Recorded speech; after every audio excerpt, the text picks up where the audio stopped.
Good afternoon guys. Dito ako sa Padalaan, Indias. Tinitingnan ko magkano ang ano. Yun, mataas ngayon oh.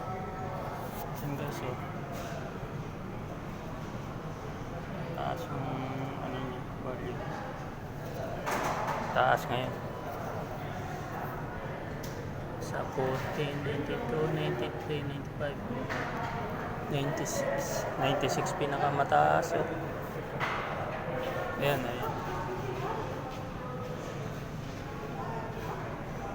Yan yung ano ba, yung budget mataas, lapit na mag 15. Maganda ngayon magpadala kasi mataas yung palitan. Ganun ang ano, ganda ngayon. Okay guys, punta na ako doon sa sasakyan ko kasi pauwi na din, malapit na. Assalamualaikum. Okay guys, bye bye. God bless po, God bless.